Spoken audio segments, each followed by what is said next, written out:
పరిశుద్ధ గ్రంథంలో ఒక వ్యక్తిని గురించి మీకు ఈరోజు చెప్పాలనుకుంటున్నాను. అతని పేరు దానియేలు. దానియేలు అంటే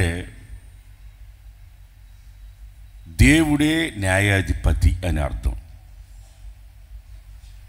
దానియేలు అన్న పేరుకి అర్థం దేవుడే న్యాయాధిపతి అని అర్థం.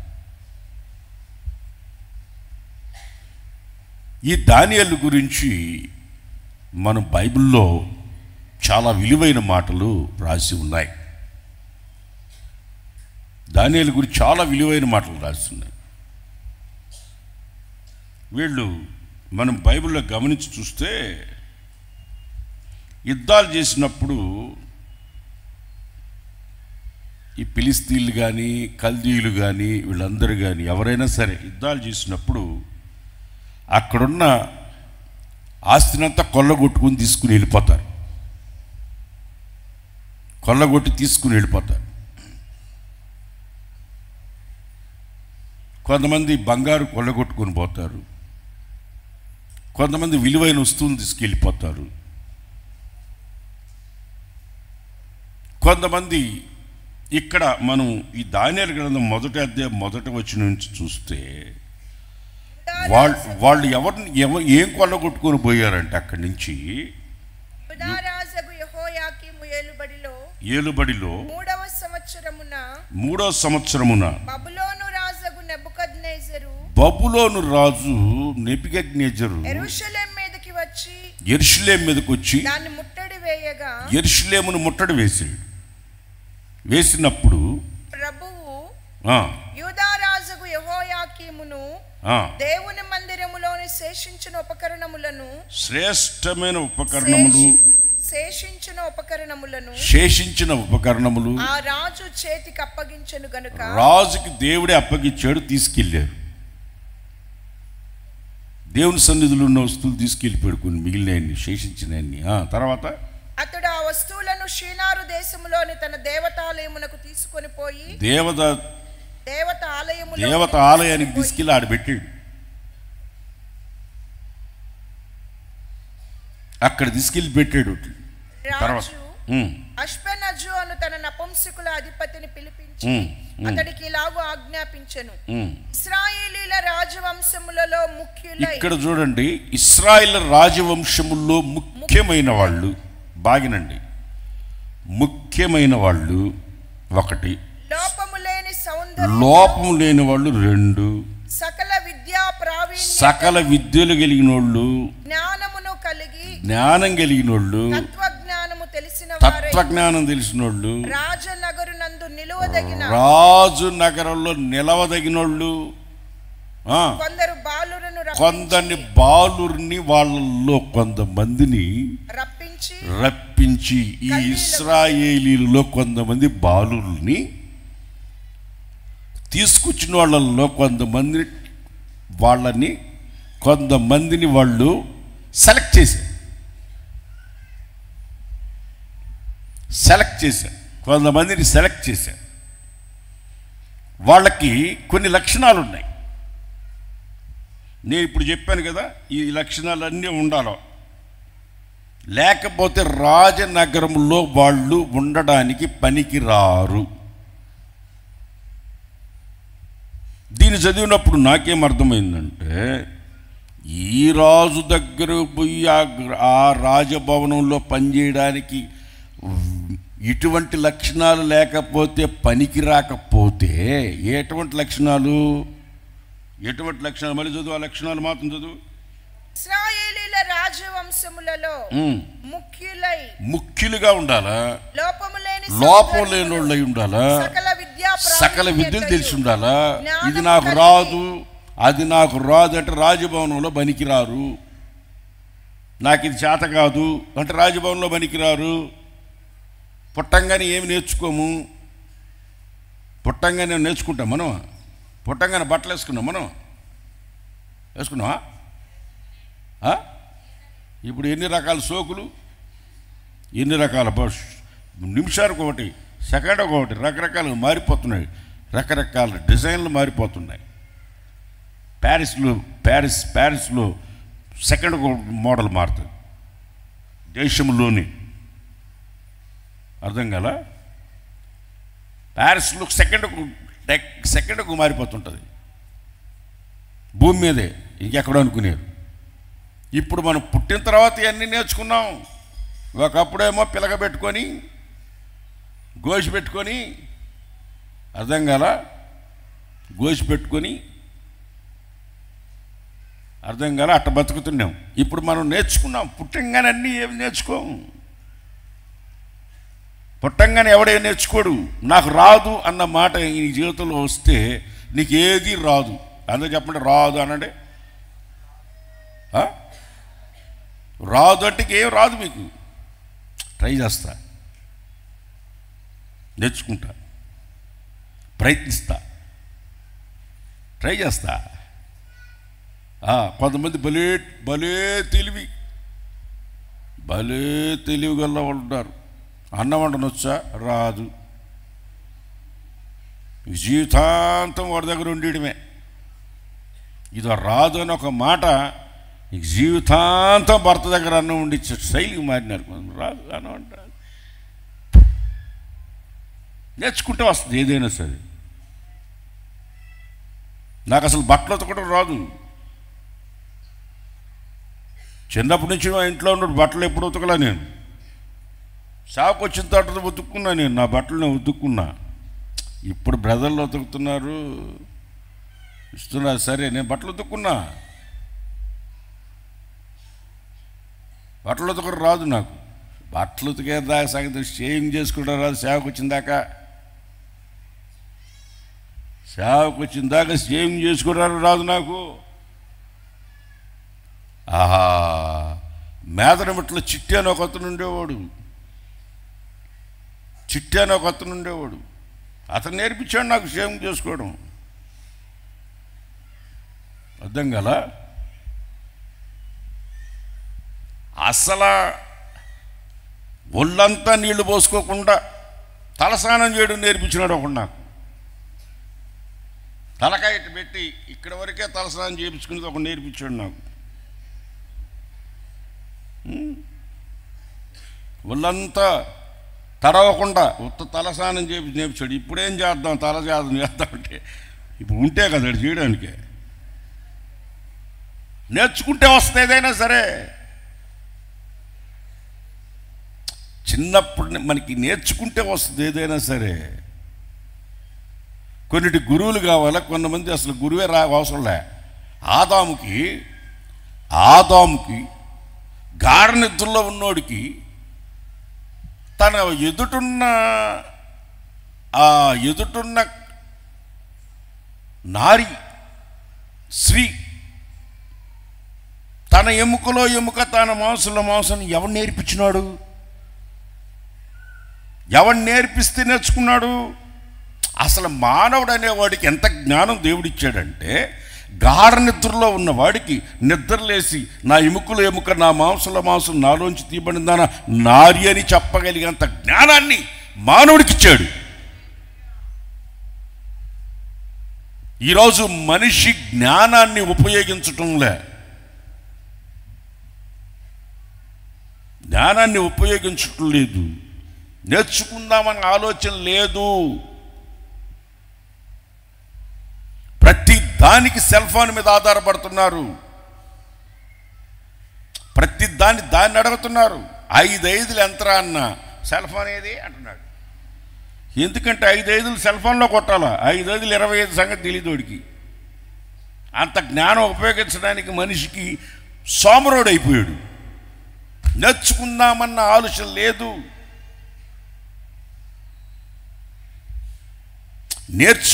రాజభవనంలో ఉండాలంటే సకల విద్యలు తెలిసి ఉండాలా.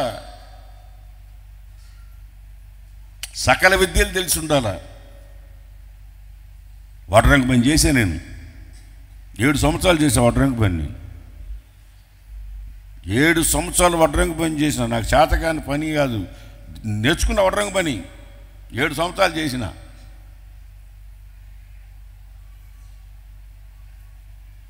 ఒక పని నాకు ఎవరు నేర్పించలా, నేర్చుకున్నా. నేర్చుకోవాలని ఆశ ఉంటే నేర్పిస్తాడు. నేర్చుకోవాలని ఆశ మీలో ఉండాలా? నేర్చుకోవాలను. మనము దావీదు అన్నాడు, ఎక్కలేనంత ఎత్తైన కొండ మీదకి ఎక్కాలా అనుకున్నాడు. దేవుడు ఎక్కించాడా లేదా? చెప్పండి నోళ్ళు తెచ్చి. ఎక్కించాడా లేదా? సీయోను కొండ మీదకి ఎక్కించాడా లేదా? మనలో నేర్చుకోవాలని ఆశ ఉండాలా? రాజభవనంలో నిలబడాలన్న ఆశ మనలో ఉండాలా? ఈ రాజభవనంలో ఉండడానికే ఏంటంట? ఫస్ట్ ఏంటి?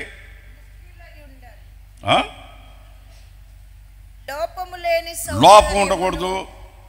సకల విద్యా ప్రావీణ్యత, లోపం ఉండకూడదు. సకల విద్యలు తెలిసి ఉండాలా. జ్ఞానము కలిగి, జ్ఞానం ఉండాలా. తత్వము తెలిసిన తత్వం తెలిసి ఉండాలా. మనిషి యొక్క ఎదుటోడు తెట్ట మాట్లాడాలి. తత్వజ్ఞానం అంటారు, లౌకిక జ్ఞానం అంటారు. లౌకిక జ్ఞానం, తత్వజ్ఞానం, దయ్యాల జ్ఞానం, దైవిక జ్ఞానం, ఎదుటివాడు ఎటువంటి వాడో గుర్తుపట్టగలిగే ఒక జ్ఞానం, ఎదుటివాడితో ఎట్లా మాట్లాడాలో జ్ఞానం.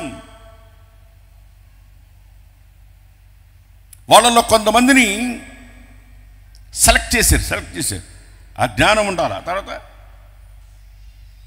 మరియు రాజు తాను భుజించు ఆహారములో నుండి ఆడవరకే మళ్ళీ ఫస్ట్ నుంచి ఇశ్రాయేలీయుల రాజవంశములలో ముఖ్యులై లోపం లేనోడై ఉండాలా.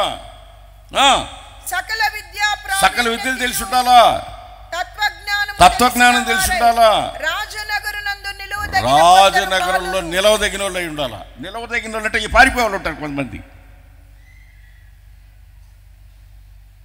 నిలువదగిన వాళ్ళు అంటే నిలవలేకుండా పారిపోయే వాళ్ళు ఉంటారు కొంతమంది.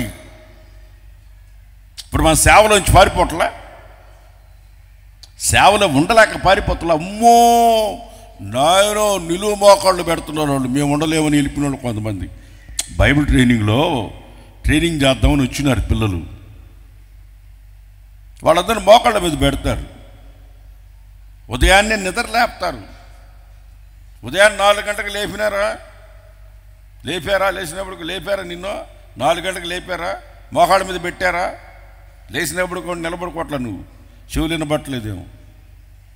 లేచినప్పుడు కోమన్నాను, నిలబడి కాళ్ళు పట్టేశాయా? 4 గంటలకు లేపినారా?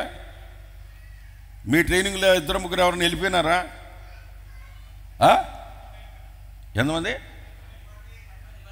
10 మంది వెళ్ళిపోయినారు. కూర్చో, ప్రూఫ్ కోసం లేపిన.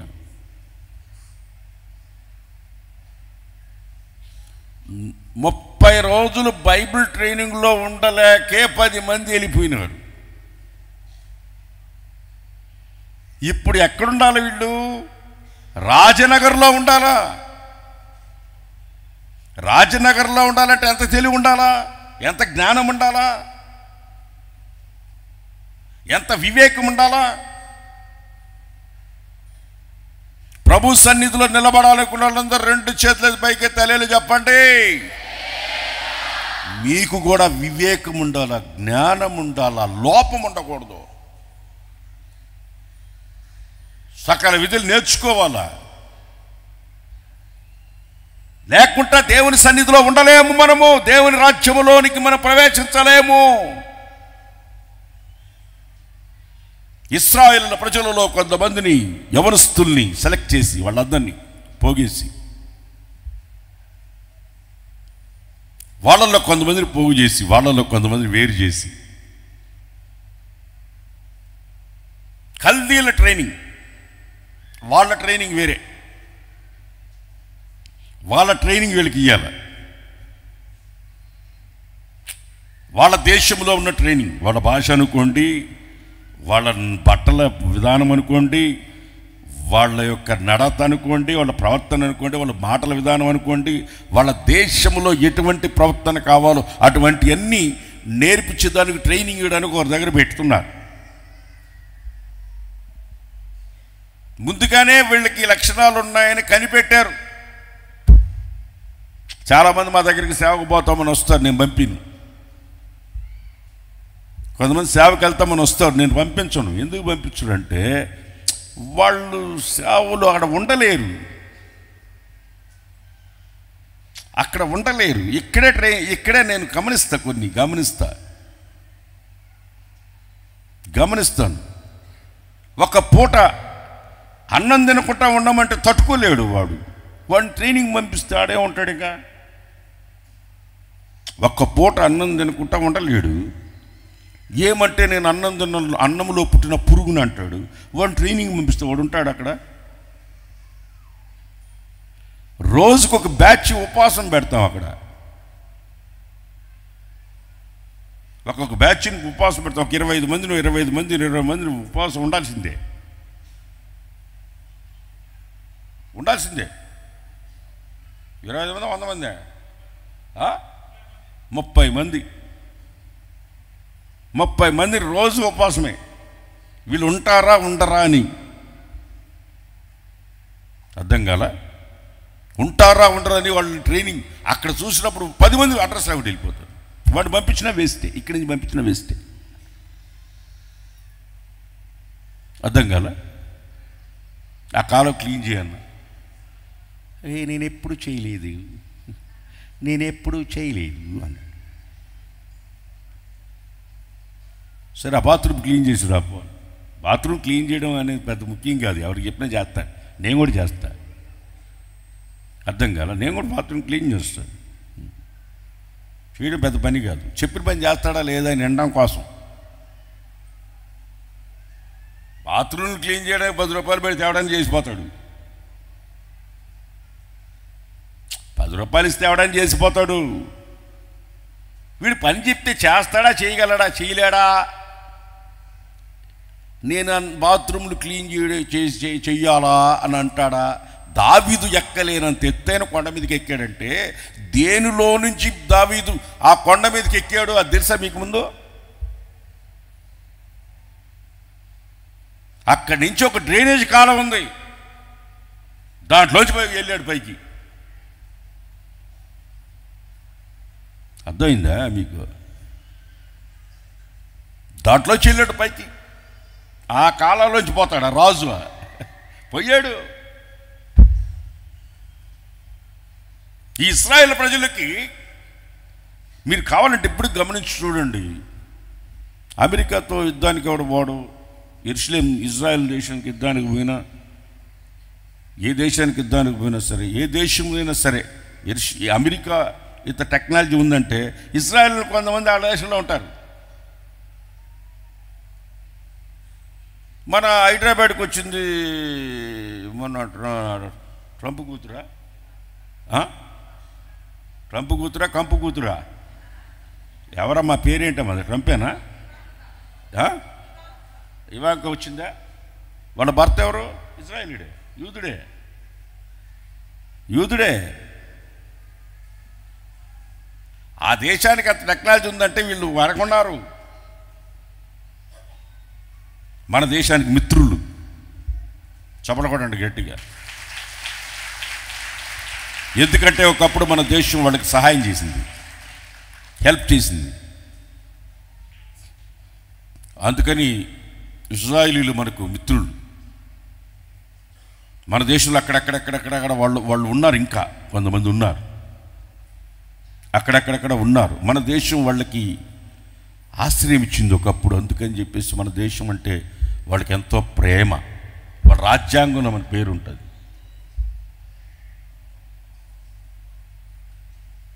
రేపు రాత్రికి పోతున్నా, నేను యెరూషలేం పోతున్నా. రేపు రాత్రికి పోతున్నా. ఆడిద్దాలు కదా, నువ్వు వెట్టబోతున్నాను.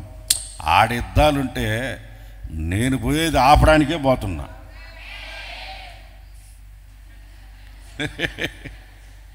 అలేలో చెప్పరు ఒకరు కూడా. అలేలోయా.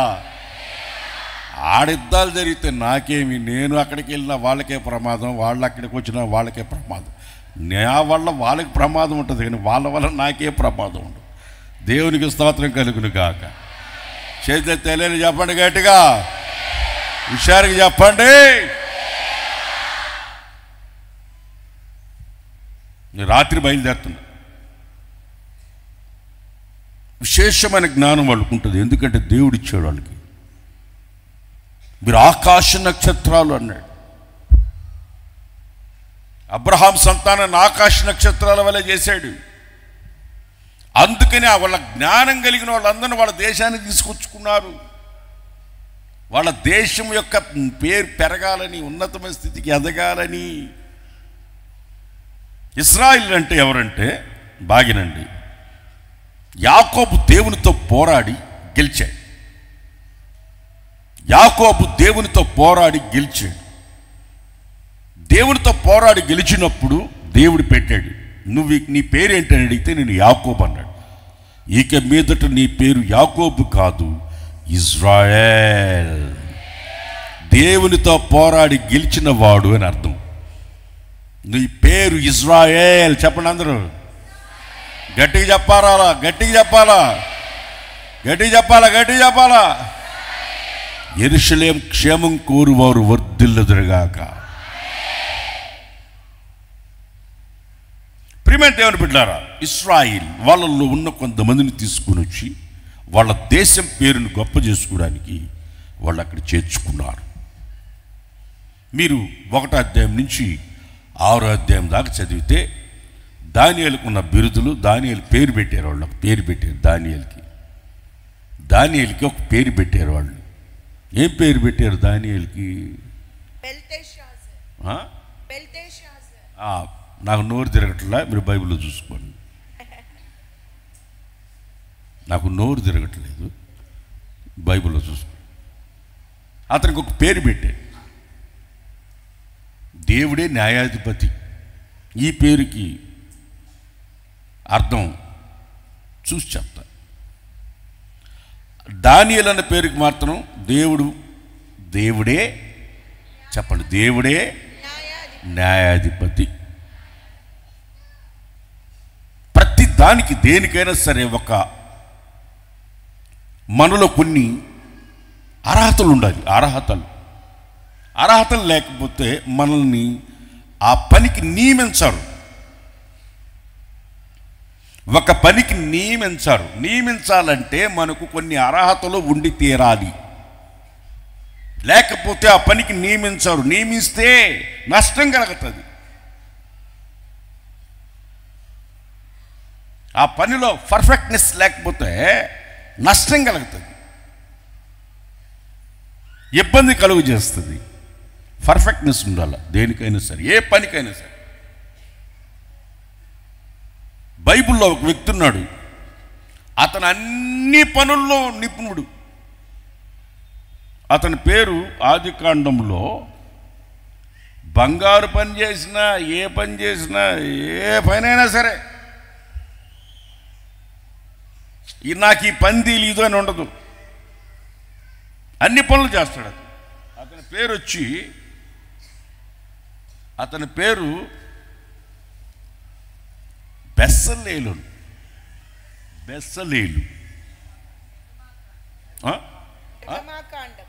నిర్గమకాండం, సారీ నిర్గమకాండం, ఆదికాండంలో కాదు, సారీ పొరపాటు చెప్పాను. నిర్గమకాండంలో బెస్సలేలు అతను ఉన్నాడు. అతను ఏ పనైనా చేస్తాడు. దేవుని మందిరం కట్టాలంటే ఏ పనైనా చెప్పి చేసేస్తాడు అతను. ఈ పని నాకు రాదు అంటూ, ఏ పనైనా సరే అతనికి రాదనే సమస్య లేదు, ఏ పనైనా చేస్తాడు. బైబిల్లో అటువంటి వాళ్ళు చాలామంది ఉన్నారు.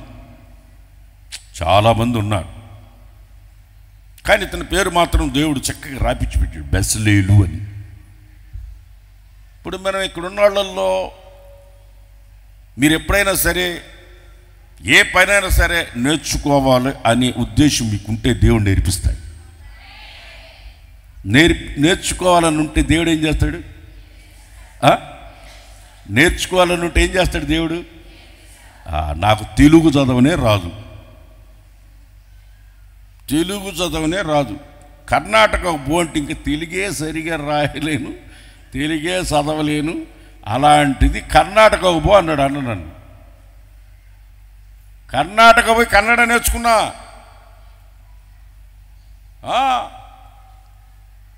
ನನ್ನ యేసయ్య ನನ್ನ ಸ್ತುತಿಯಾಗಂ ನೈವೇದ್ಯವಾಗಿ ಧೂಪದಂತೆ ನಿನ್ನ ಸನ್ನಿಧಾನವು ಸೇರುವೆ ನಿತ್ಯವು ಮಾಡುವೆ ನನಗೆ ಸಹಾಯವ మరుక్షణవే.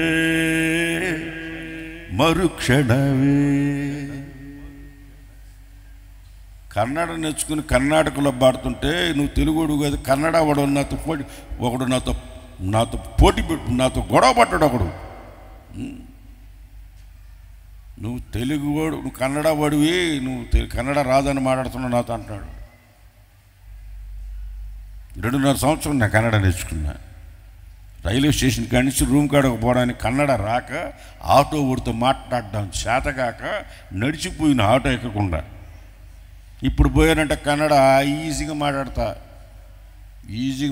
ಇಲ್ಲಿ ಹೋಗು ಅಲ್ಲಿ ಹೋಗು, ಇಲ್ಲಿ ಬಾ ಅಲ್ಲಿ ಹೋಗು, ಇಲ್ಲಿ ಬಾ ಅಲ್ಲಿ ಹೋಗು, ಇಲ್ಲಿ ಬಾ ಅಲ್ಲಿ ಹೋಗು, బన్నిరి హోగ్రి. ಇಲ್ಲಿ బా అదేంటంటే మనం రారట పోతా ఉంటాం. అది బన్నిరి హోగిరి కొంచెం వాల్యుబుల్ కన్నడ. బన్నిరి హోగిరి నేర్చుకున్నా కన్నడ. అర్థం కదా. ఏసన్నని అడిగిన నేను, మన సౌత్ ఆఫ్రికాలో మన మంత్రి ఉంది కదా, నన్ను ఒక 6 నెలలు వదిలేసి 1 సంవత్సరం వదిలేసి ఇంగ్లీష్ నేర్చుకుని వస్తా అని చెప్పా. నువ్వు ఇంగ్లీష్ నేర్చుకుంటే దేశానికి ప్రమాదం వద్దన్నాడు.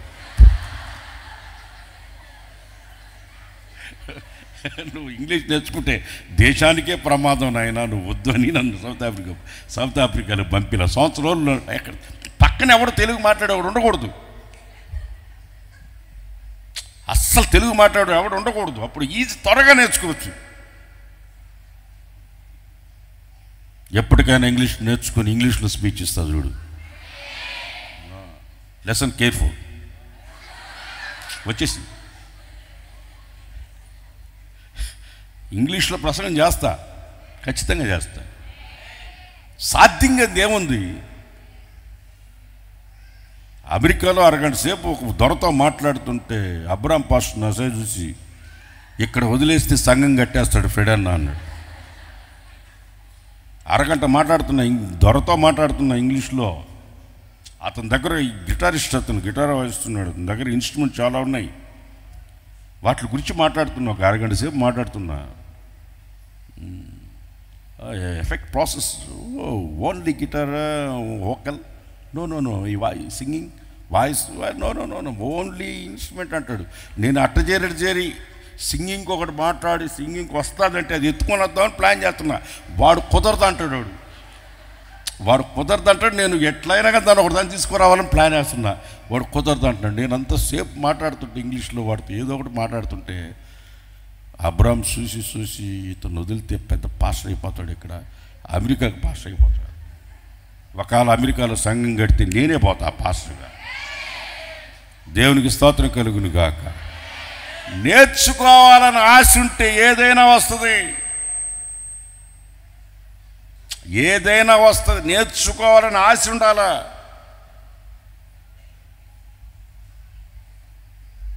అతని గురించి, దానియేలు గురించి చాలా మంచి ఉన్నాయి. దేవతల ఆత్మ కలిగిన వాడని చదవండి. 5వ అధ్యాయము 11వ వచనం చదవండి. అతడు పరిశుద్ధ దేవతల ఆత్మ గలవాడు. దానియేలంట పరిశుద్ధ దేవుని ఆత్మ కలిగినవాడు. అర్థం కదా. వాళ్ళు ఆ దేశం వాళ్ళు దేవతలు విగ్రహాలు ఉంటాయి కాబట్టి ఆ మాట చెప్పాడు. అంటే నిజమైన దేవుని గురించి చెప్తున్నాడు ఇక్కడ. దేవుని గురించి చెప్తున్నాడు. ఆత్మ కలిగినవాడు దానియేలు అటువంటి ఆత్మ కలిగిన వాడు. అందుకని అతను అంత ఉన్నత స్థితికి ఎదిగాడు. అతను గుర్తుపట్టారు. అర్థం కదా. ఇప్పుడు మనం ఒక్కసారి హైజంప్ చేసి 6వ అధ్యాయంలోకి వద్దాం. 1వ అధ్యాయం నుంచి 6వ అధ్యాయంలోకి వస్తాం. నేను మీకు చెప్పాలనుకున్న సబ్జెక్ట్ చెప్తా. 6వ అధ్యాయంలో రండి. ఇక్కడ 6వ అధ్యాయంలో 6వ అధ్యాయంలో ఈ దానియేలు మీద ఏ విధంగా ఒక నెపం మోపాలని ప్లాన్ చేశారు. 6వ అధ్యాయం 1వ వచనం నుంచి చూస్తే, తన రాజ్యం అంతటి పైన అధిపతులుగా ఉండుటకై 120 మంది అధిపతులు మందిని ఆ రాజ్యంలో కొంతమందిని సెలెక్ట్ చేయాలనుకున్నారు. 120 మందిని చేశారు. వారి మీద పైన ముగ్గురిని ప్రధానులుగా నియమించాలనుకున్నారు. ముగ్గురిని. ఆ ముగ్గురులో దానియేలు ముఖ్యమైన వాడు. చేతుల తెల్లలు చెప్పండి. మీరున్న ఆఫీసులో, మీరున్న కాలేజీలో, మీరున్న ఫ్యాక్టరీల్లో, మీరున్న వీధిలో, మీరున్న దేశంలో మీరే ప్రధానులై ఉండాలి. ముఖ్యమైన వాళ్ళై ఉండి తీరునుగాక. ఆమేన్, ఆమేన్. చదివే పిల్లలందరూ ఆమేనండి. మీరు చదివే కాలేజీలో మీరే టాపర్లో ఉండాలి. టాపర్లో ఉండాలి. టీవీల్లో, రేడియోలో వస్తుండాలా. ఏమని? మా కాలేజీలో టాప్ ఈయనే, టాప్ ఇదిగో ఈ అమ్మాయి, ఈ అబ్బాయి అని వస్తూనే ఉండాలి టీవీల్లో. ఏడ వీధిలో పోయినా మీ బొమ్మలే కనబడుతుండాలా. ఫ్లెక్సీల్లో. ఆమెనని ఒకరు కూడా అంటలే. మీరు ఎందుకు అంటలేదంటే మీ పిల్లల మీద మీకు అంత నమ్మకం అన్నమాట. మీ పిల్లల మీద మా పిల్లలు ఎందుకు బాగా చదువుతారులే అని మీరు ఆమెనంటలే. ఫ్లెక్సీలో ఉండాలా పైన. ఆమేన్. ప్రైజ్ లార్డ్, హల్లెలూయా. ఇదిగో ఇక్కడ చూడండి, అతనే పైన ఉన్నాడు. 120 మంది టాప్ అయితే మళ్ళీ ముగ్గురులో మళ్ళీ దానియేలు టాప్లో ఉన్నాడు. అంత స్థితిలో ఉన్నాడు. దాని కింద చదవండి అసలు మ్యాటర్ అంటే. అంత టాప్ లో ఉంటే జరిగే సమస్య ఏంటంటే రాజునకు నష్టము కలగకుండునట్లు, రాజుకి నష్టం కలగకుండా ఆ అధిపతులు తప్పకుండా వీరికి లెక్కలు అప్పచెప్పవలెనని. లెక్కలు చెప్పే ఫైనాన్స్ మినిస్టర్ అన్నమాట. ఫైనాన్స్ మినిస్టర్ అన్నమాట ఇతను. ఈ దానియేలు అతి శ్రేష్టమైన బుద్ధి గలవాడు. చెప్పడకొట్టండి గట్టిగా. దానియేలుకి ఏ బుద్ధి ఉంది? దానియేలుకి ఏ బుద్ధి ఉంది? ఏం బుద్ధి ఉంది దానియేలుకి? శ్రేష్టమైన బుద్ధి. సెలెక్ట్ చేసిన వాళ్ళల్లో దానియేలు శ్రేష్టమైన బుద్ధి. కొంతమంది బుద్ధి పనికి మాలిన బుద్ధి. బుద్ధికి స్వస్థత ఉండదని రాసింది బైబిల్లో. బుద్ధికి స్వస్థత ఉండదని ఉంటుంది. ఒక స్వీట్ బాక్స్ ఒకడికి ఇచ్చా పంచరా అన్న, 2 ముందు చెబులు వేసుకుని అతను పంచినాడు. 2 జోబులు వేసేసుకొని ఆ తర్వాత మళ్ళీ అందరికీ సమానంగా పంచుతున్నాడు అంటున్నాడు. 2 జోబులో ఉన్నాయి బుద్ధి లేనివాడికి. వాడు బుద్ధి ఏంటి? వాడు బుద్ధి ఏంది? పంచే బుద్ధి కాదు. వాడు వాడికి దాచిపెట్టుకొని పంచే బుద్ధి. పనికి మాలిన బుద్ధి. బుద్ధి లేని వాళ్ళు ఉంటారు కొంతమంది. ఇతని బుద్ధి ఏంటంట? శ్రేష్టమైన బుద్ధి గలవాడు. బా, ఇతని గురించి చదువుతా ఉంటే ఎంత సంతోషంగా ఉందంటే అంత సంతోషంగా ఉంది. ఆ తర్వాత దానియేలు అతి శ్రేష్టమైన బుద్ధి గలవాడై ప్రధానులలోను అధిపతులలోను ప్రఖ్యాతి నొంది ఉండెను. కనుక రాజ్యం అంతటి మీద అతను నియమింపవలెనని రాజు ఉద్దేశించాడు. ఒక వ్యక్తిని ఆ రాజ్యములో ఉన్నతమైన స్థితికి ఎదగడానికి కారణం అతనికి ఏ బుద్ధి ఉంది? చెప్పాలి తెచ్చి. శ్రేష్టమైన బుద్ధి గలవాడిని ఏం చేయాలనుకుంటారంటే కింద చదువు. అందుకు ఆ ప్రధానులను అధిపతులను రాజ్య పరిపాలన విషయములో దానియేలు మీద ఏదైనా ఒక నెపము మోపవలనని తగిన హేతువు కోసం కనిపెట్టుచున్నారు.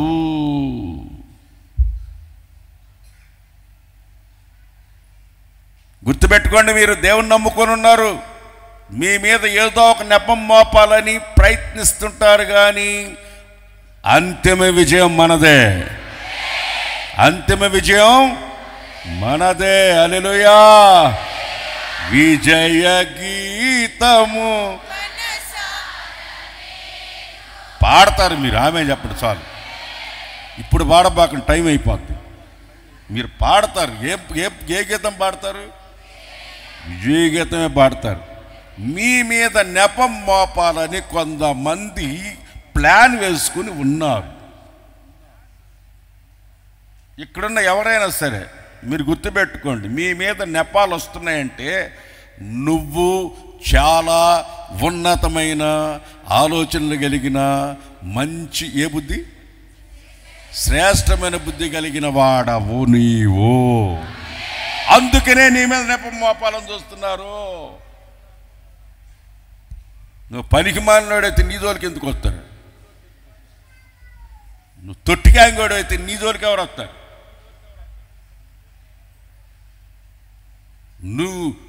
నీవు చెప్పిన మాటను కూడా తిరిగే వ్యక్తి నీ జోలికి ఎవరు వస్తారు? లంచగుంటివైతే నీకు జోలికి ఎవరు వస్తారు?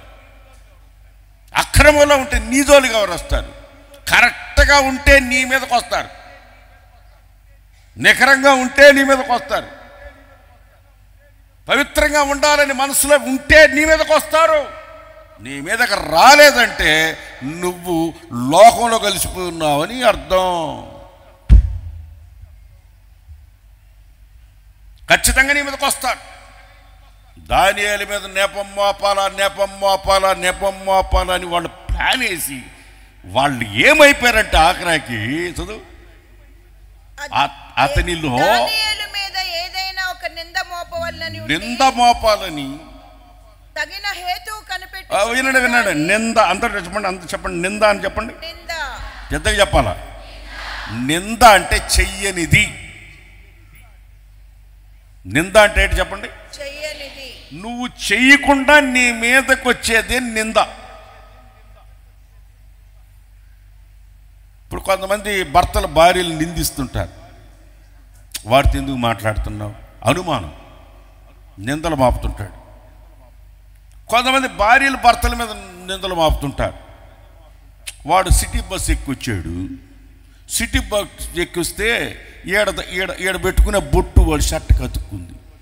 స్టిక్కర్ ఉంది కదా, స్టిక్కర్లు ఉన్నాయి, స్టిక్కర్లు బొట్టు కాదులే, స్టిక్కర్లు, ప్లాస్టిక్ స్టిక్కర్ ఉంది. ఆ స్టిక్కర్ వీడికి ఆడెత్తుకుంది.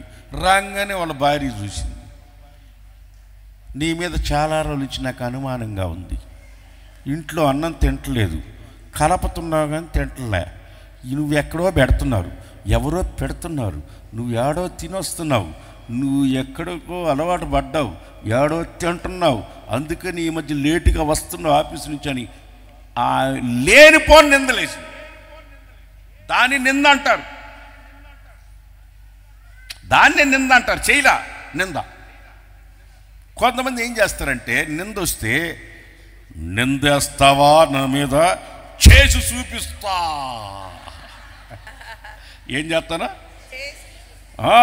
నేను కాలేజీకి ఇంత జాగ్రత్తగా పోయి, ఇంత జాగ్రత్తగా తల ఇంటికాడ వస్తే కాలేజీ దాకా తల పైకెత్తను, నన్ను ఎవరితో మాట్లాడావంటున్నావు? నువ్వు తండ్రివేనా? కూతున్నట్టు మాట్లాడచ్చా? నేను ఎవరితో మాట్లాడుతున్నావు? నువ్వు ఎవరైనా ప్రేమించావా? ఎవరన్నా మాట్లాడుతున్నావా? నువ్వు ఎందుకు లేటుగా వస్తున్నావు? నీ ఫోన్ 24 గంటల మిద్ది పైకి ఎందుకు మాట్లాడుతున్నావు అని అడిగితే, నేను ఎవరితో మాట్లాడుతున్నానా? మిద్ది పైకి ఎందుకు ఎక్కి మాట్లాడుతున్నావు? తలుపు వేసుకుని ఎందుకు మాట్లాడుతున్నావు? తండ్రి అడిగాడు. తలుపు తీసేసి రా నాయన, నేను మాట్లాడుతుంటే విను, ఏం మాట్లాడుతున్నావు విను అని చెప్తే పోలా. నువ్వు తలుపు వేసుకొని మాట్లాడుతున్నావంటే దాన్ని నువ్వు నిజం చేయడానికి కోసం నన్నే అనుమానిస్తావా? రేపటి నుంచి అందరితో మాట్లాడతా, ఎవరినో ఒకటి తీసుకుని వెళ్ళిపోతా అనిందంట. నిందని నిజం చేయడం కాదు, నిందొచ్చినప్పుడు నిలబడాలా. చేతులు చెప్పాలి, గట్టి చెప్పు. అతని మీద ఏదో ఒక నింద మోపవాలనని కనిపెట్టుచుండిరి. కానీ దానియేలు నమ్మకస్తుడై ఏ నేరమైనను ఏ తప్పైనను చెయ్యువాడు కాడు. కనుక దానియేలులో తప్పైనను లోపమైనను కనుగొనలేకపోయిరి. చవడ కొట్టరు, మీరు కొట్టరు. మీరెందుకు కొడతారో కొట్టరు. ఏ తప్పు అతనిలో కనుగొనలేక పోయిరి. నిన్ను పరీక్షిస్తానే ఉంటారు. మీ మీద ఉన్న నాయకులు, మీ మీద ఉన్న పెద్దలు, మీ తల్లిదండ్రులు అవ్వచ్చు, నాయకులు అవ్వచ్చు, ఆఫీసర్లు అవ్వచ్చు, ఎవరైనా నిన్ను టెస్ట్ చేస్తుంటారు. నా మీద నీకు ఇప్పుడు అనుమానమేలే. అడిగామనుకో, ఏదైనా అడిగామనుకో, నా మీద నీకు అనుమానం కాదు. అడిగినప్పుడు నువ్వు జవాబు చెప్పు. అనుమానం కాదు, నువ్వు అడిగినప్పుడు ఎక్కడి నుంచి వస్తున్నావు చెప్పు, స్ట్రైట్గా చెప్పు. ఎక్కడి నుంచి వస్తున్నావు హాగరు, నువ్వు ఎక్కడి నుంచి వస్తున్నావు? మా యజమానురాలు తరిమేస్తే వచ్చా. కరెక్ట్గా చెప్పేవాడు. డొంక మాటలు చెప్పాక డైరెక్ట్గా చెప్పు, ఉన్నతున్నాడు చెప్పు. ఎక్కడి నుంచి వచ్చావు? తరిమేస్తే వచ్చా. ఎందుకు తరిమేశారు? నేను చిన్న చూపు చూసిన మా యజమానురాలు, అందుకే తరిమేశాను. ఆమె కడుపుతో ఉంది, ఆమె కడుపుతో లేదు. పని కడుపుతో ఉంది, ఆమె యజమానురాలు కడుపుతో లేదు. పిల్లలు లేరు, గూడిపోతురాలు, పిల్లలు లేరు శారాకి. అప్పుడు ఈమె ఏం చేసింది? చిన్న చూపు చూసి నాకే కడుపుతో ఉన్నాను అని ఒక చిన్న చూపు చేసి ఎగతాళిగా చూసింది. ఎంత చేస్తే తరిమేసింది. చిన్న చూపు ఇటు చేస్తుంటే నీళ్ళ తిత్తి చేతికిచ్చి బిడ్డని కన్నానని చెప్పేసి గర్వం, పిల్లలున్నాను గర్వం, పిల్లలు లేని వాళ్ళు ఎట్ట మాట్లాడుతుంటారు గర్వం, పిల్లలు ఉన్నారన్న గర్వం కొంతమందికి, ఆఖరు లాంటి వాళ్ళకి. నిందలు వస్తాయి. ఏ తప్పు వాళ్ళు మోపలేక ఇంకేం చేశారంటే, ఒక రాజు దగ్గర ఒక ముద్ర వేయించినారు. మనం ఒక విగ్రహాన్ని చేపిస్తాం. ఎన్ని మూరలు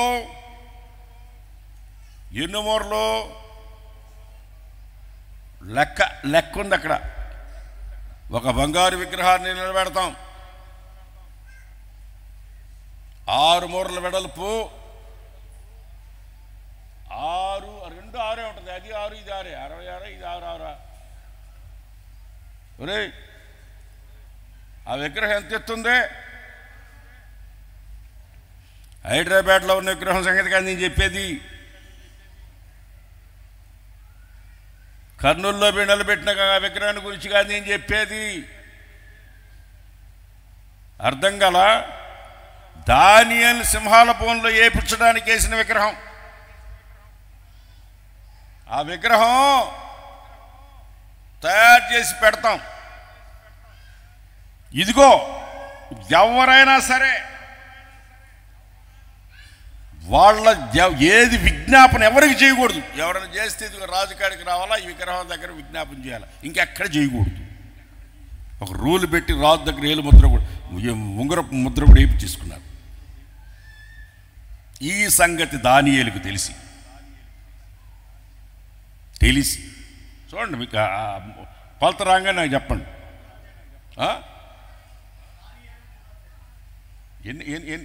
ఎంత ఉంది? 60 మూరలు ఎత్తు, 6 మూరల వెడల్పు. అది వేరే. షడ్రక్ మెషక్ అబేద్నెగోది. ఆ షడ్రక్ మెషక్ అబేద్నెగోది కరెక్టే. అదొక విగ్రహం. ఇది రాజు ఆజ్ఞ వినకుండా ఎవరికి ప్రార్థన చేయకూడదు, ఎవరికి పూజించకూడదు, ఏం చేయకూడదు. ఇది కూడా విగ్రహమేనా? 30 దినాలు ఎవరికి విజ్ఞాపన చేయకూడదు. వీళ్ళు కూడా విగ్రహం నిలబెట్టారా? విగ్రహం రాజుకే విజ్ఞాపన చేయాలా, రాజు దగ్గరికి వచ్చి ప్రార్థన చేయాలి, ఇంకెక్కడికి పోకూడదు. ఉందా?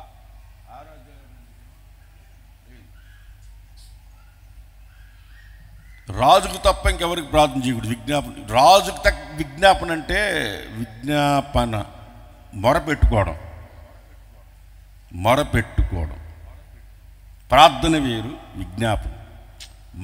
ప్రార్థన, విజ్ఞాపన.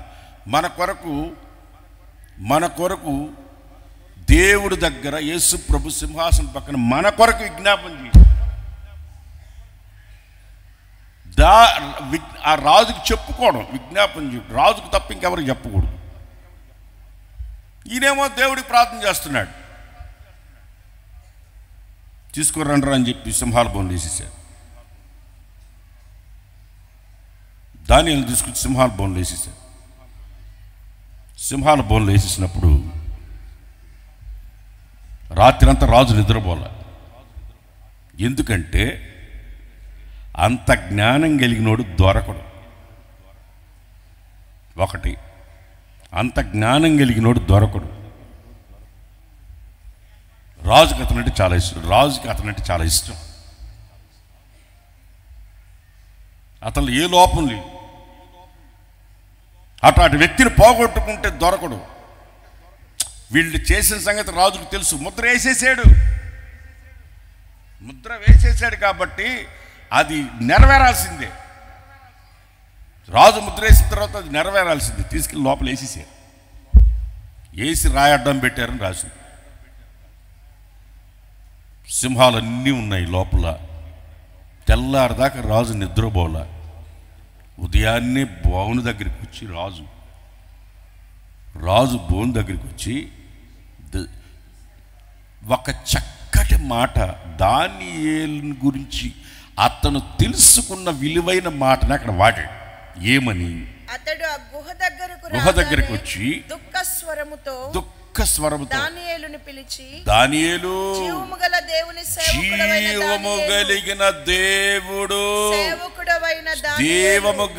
దేవుని సేవకుడా. అందరు చెప్పండి, జీవము కలిగిన దేవుని సేవకుడు. నిన్ను గురించి అట చెప్పాలా. ఆమేన్. వీళ్ళు జీవం కలిగిన దేవుని ఆరాధించే బిడ్డలు వీళ్ళు అని చెప్పగలగాల. నిగ్రహం లేని విగ్రహాలు కాదు, జీవం కలిగిన దేవుని ఆరాధించే బిడ్డలని చెప్పాలా. ఆ రాజు చెప్తున్నాడు, ఒక అన్యుడు చెప్తున్నాడు, జీవం కలిగిన దేవుని సేవకుడా, నిత్యము సేవించుచున్న నీ దేవుడు నిన్ను రక్షింపగలిగిన. లోపల నుంచి ఒక స్వరం వినబడతా ఉంది, రాజు చిరకాలం జీవించునుగాక. లోపల బ్రతికే ఉన్నాడు దానియేలు. దేవునికి స్తోత్రం కలుగునుగాక. ఎంతమంది నీకు శత్రువులుగా మారినా, సింహాల గుహ లాంటి దాంట్లో నిన్ను పడవేసినా నీవు చిరంజీవిగానే ఉంటావు. దేవునికి స్తోత్రం కలుగునుగాక. జీవం కలిగిన దేవుడు నిన్ను కాపాడుతూనే ఉంటాడు. అన్ని జనులు తెలుసుకునేటట్లుగా జీవం కలిగిన దేవుడు నిన్ను కాపాడినా చిరంజీవి, రాజు చిరంజీవి అగునుగాక. లోపల స్వరం వినపడుతుంది. అప్పుడు దానియేలు ఒక స్టేట్మెంట్ ఇచ్చాడు. ఇది మీరు గుర్తుపెట్టుకోండి, అండర్లైన్ చేసుకోండి.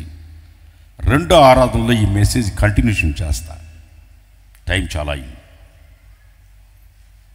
ఇప్పుడు దానియేలు చెప్పిన మాటని రెండో ఆరాధనలో నేను కంటిన్యూషన్ చేస్తా. వినగలిగిన వాళ్ళు యూట్యూబ్లో ఇంటికి వెళ్ళిన తర్వాత వినండి, వండగలిగిన వాళ్ళు విని కూర్చొని వినండి, ఇంటికి వెళ్ళిన వాళ్ళు ఇంటికి వెళ్ళండి. యూట్యూబ్లో ఉంటుంది, ఎప్పుడైనా కొట్టుకొని వినండి. రెండో ఆరాధనలో ఈ దానియేలు చెప్పిన మాటను గురించి నేను మెసేజ్ ఇస్తా. సెకండ్ మాస్లో చదవండి. నేను నా దేవుని దృష్టికి నిర్దోషినిగా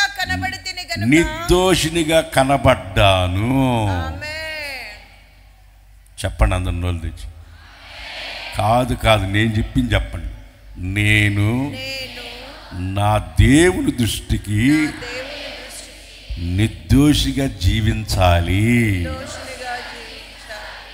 అప్పుడు దేవుడు నిన్నేం చేస్తాడు? ఆయన తన దూతను పంపి సింహములు నాకు హాని చెయ్యకుండా వాటి నోళ్ళు మూపించాడు. ఏటి నోళ్ళు? దృష్టి హాని.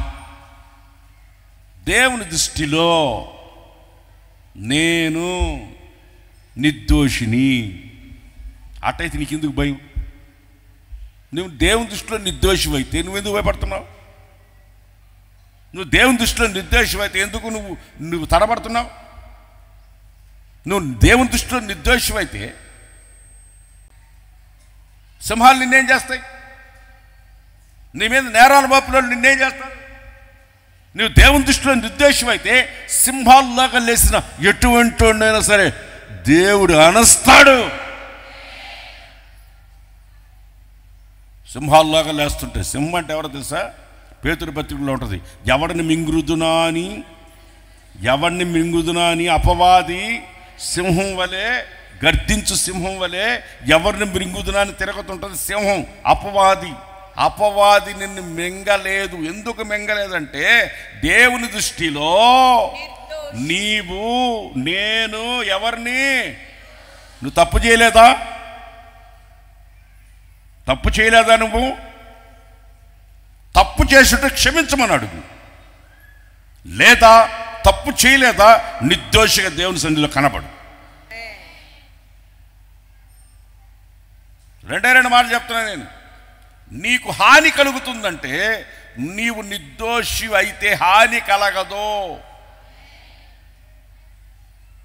దేవదూతలు వస్తారు నీకు హాని కలగజేయకుండా, నీకు హాని కలగకుండా. నాకు ఎవరో ఏమో చేసేస్తుంది, నాకు అది జరిగిపోతుంది, నాకు ఇదైపోతుంది, నాకేమో చేతబళ్ళు చేశారు, నాకు దెయ్యాలు కనబడుతున్నాయి, నాకు రాత్రి తెల్లారిదాకా పాములను దొరుకుంటా ఉన్నాయి, నేను బరికిస్తా ఉన్నా. దొరికేవా? దొరకలా, బరికిస్తున్నా. దెయ్యాలు కనబడుతున్నాయి. ఈ దెయ్యాలు లేదు, సైతాన్ లేదు, పిశాచం లేదు, నువ్వే పెద్ద దెయ్యం. మళ్ళీ దెయ్యాలు అని చూస్తాయి నీకు.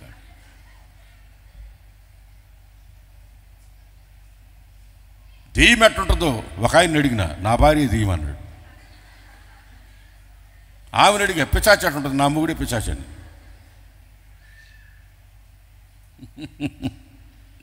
ప్రైజ్ లార్డ్, హల్లెలూయా. నేను నా దేవుని దృష్టికి నిర్దోషి. అందుకనే నాకే హాని కలగలా. నిన్ను ఎవ్వడు నీకు హాని చేయలేడు.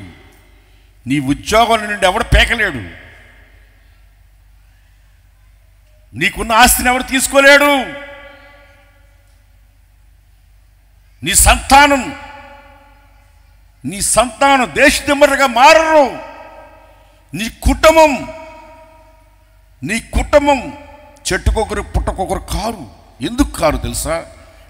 నీవు నీ దేవుని దృష్టికి ఎవరు? నువ్వో చెప్పాలా? నీవు నిర్దోషిగా ఉంటే ఎవ్వడో నీకు ఏ హాని చెయ్యలేడు. ప్రభువా ప్రభువా ప్రభువా ప్రభువా రెండు చేతులు పైకెత్తు. నిందల మోపాలని ఉంటాను. మోపుకొని అనవసరం నీ ప్రాణాన్ని తీసేసుకో. నిందలు మోపుతారు. మోపని నువ్వు విలువైన వ్యక్తివి కనుక నీ మీద నిందలు మోపుతారు. నువ్వు శ్రేష్టమైన మనసు కలిగిన వాడు కనుక నీ మీద నిందలు మోపుతారు. నీవు అనేక మంది జనంలోంచి సెలెక్ట్ చేయబడ్డావు కనుక నీ మీద నిందలు మోపుతారు. నువ్వు ఉన్నతమైన స్థితిలో ఉన్నావు కనుక నీ మీద నేరముల కోసం వెతకతారు. దొరకకూడదు వాళ్ళకి.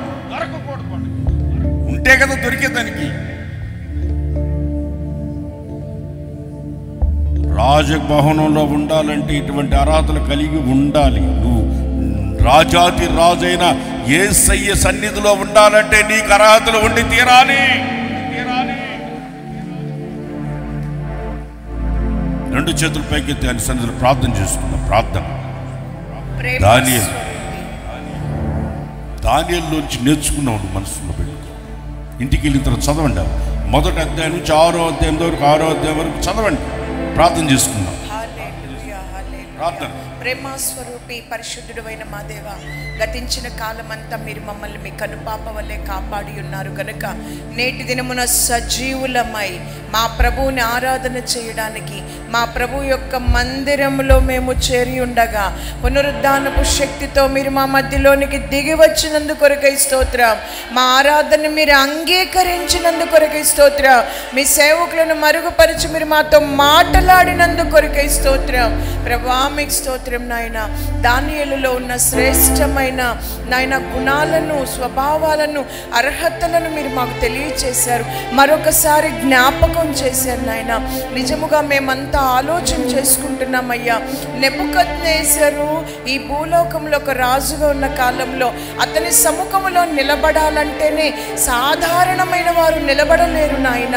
తండ్రి, వారిలో ముఖ్యులై ఉండాలి, ఇశ్రాయేలు వంశంలో ముఖ్యులై ఉండాలి, లోపం లేని వారై ఉండాలి, సకల విద్యా ప్రావీణ్యత కలిగి ఉండాలని, ప్రభా తత్వజ్ఞానం తెలిసి ఉండాలని ఇన్ని అర్హతలు నాయన ఉన్నాయి ప్రభా.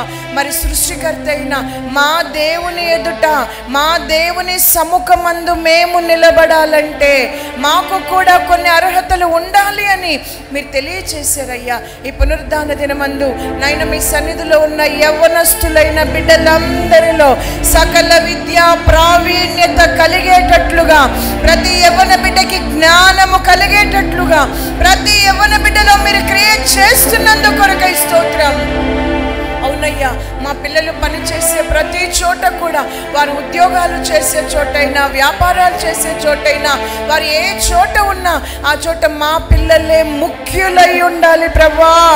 దానియేలు అందరిలో ముఖ్యుడై ఉన్నట్లుగా నాయనా ఈ బిడ్డలందరినీ కూడా మీరు గొప్ప చేయండి ప్రభా. మీకు స్తోత్రం నాయన. దానియేలులో ఏ లోపము లేదు నాయన, ఏ తప్పు కూడా చేయలేదు ప్రభా. అతి శ్రేష్టమైన దైవ జ్ఞానం కలిగిన వాడు నాయన.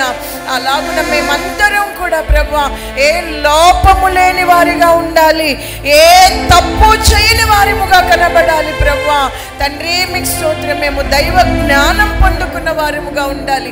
ఆయా సందర్భాలలో ఇంత మేము ఉన్నా కానీ ప్రభా నిందలు అనేవి మీదకు వస్తాయని ప్రభా, అప్పుడు మీ దృష్టిలో మేము నిర్దోషులుగా కనబడాలి అని మీరు తెలియజేశారయ్యా. మేము నిర్దోషులమే అయితే మాకు వచ్చిన నిందలలో సింహపు నోట మీరు మమ్మల్ని పడకుండా కాపాడుతారు యేసయ్యా. సింహాల నోళ్ళు మోయిస్తారు యేసయ్యా. మీరు మరొక్కసారి ఈ మాటలన్నిటిని మాకు జ్ఞాపకం చేశారు ప్రభా.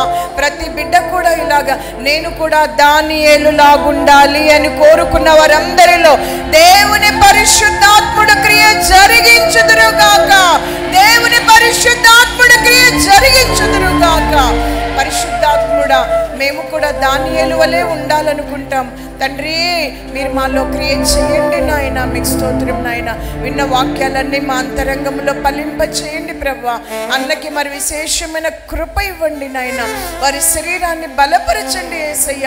వారికి మీరు తోడై ఉండి యెరూషలేము యాత్ర అంతటిలో కూడా మీ సేవకునికి మీరు తోడుగా ఉండి క్షేమంగా తీసుకెళ్ళి ఆశీర్వాదకరంగా తిరిగి మా మధ్యలోకి వచ్చేంత వరకు మీరు కాపాడండి. వస్తున్న టీం అంతటిని కూడా ప్రభా ఈ పునరుద్ధాన ఆరాధన ఆద్యంతం ఆశీర్వాదకరం మీరు జరిగించినందుకు కొరకై స్తోత్రములు చెల్లిస్తూ మీ రహస్య రాకడ కొరకు మమ్మల్ని అందరినీ సిద్ధపరచమని యేసుక్రీస్తు నామములో అడిగి వేడుకొంచున్నాం తండ్రి. ఆమేన్. స్తోత్రం చెప్తాం. స్తోత్రం.